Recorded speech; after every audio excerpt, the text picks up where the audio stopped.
Good evening, everybody. So this week's discussion topic has to do with the confidentiality and informed consent issues that could arise with working with children, vulnerable adults, groups, and families. So according to Remley and Herlihy 2020, when counseling children and vulnerable adults, conflicts between laws and ethics occasionally arise.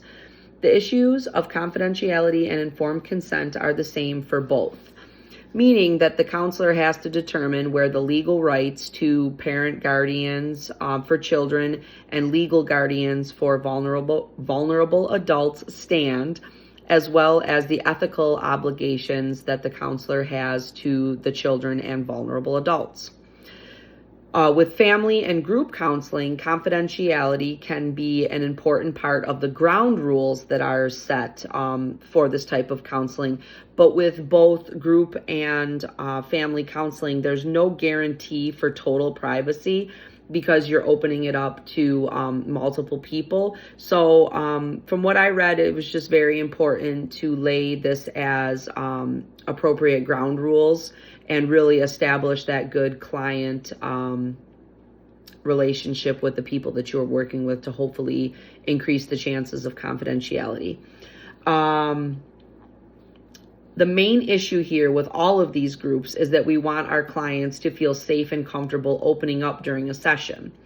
However, working with children and vulnerable adults creates complex issue due to age, being minors, and then abilities for vulnerable adults. So according to the article that I pulled for this assignment, Bird et al.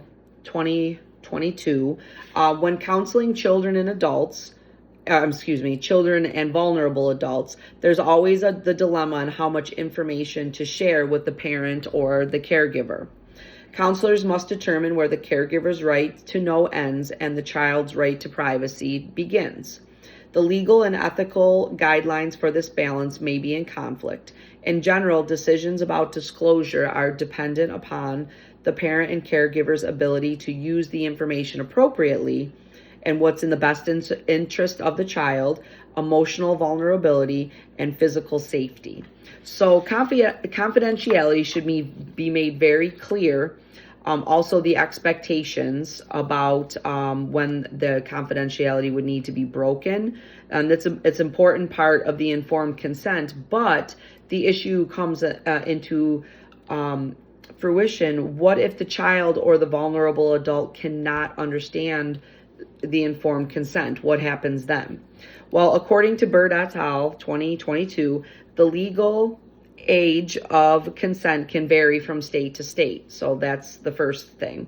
And adaptation of paperwork and the explanation of services must also be developmentally appropriate. So that should also be changed.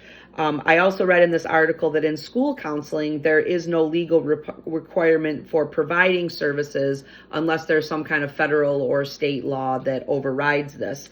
But there is an ethical one to provide some kind of explanation of services, what's expected, and that sort of thing. It's also important when working with children to take into account the parental custody agreements, what the legal agreements say about that, what parties need to offer their consent. So that's all things that could be possible issues for the informed consent.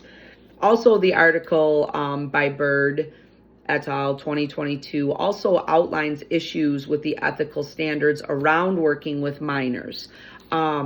It was really an interesting article because there's a gap that exists in solid principles for working with children and similarly vulnerable adults. We're kind of talking about one and the same here.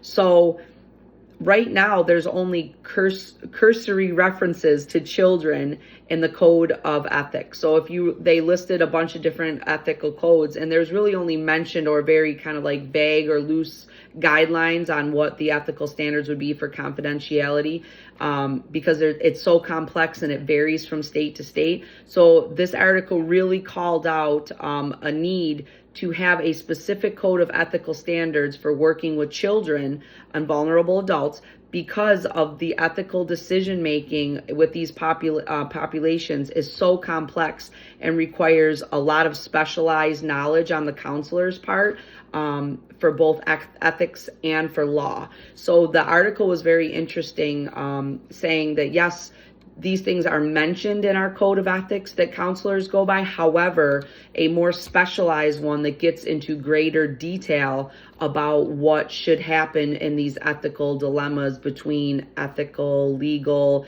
age, ability, should just have something that's a little bit more specialized and outlined. Okay, thank you very much.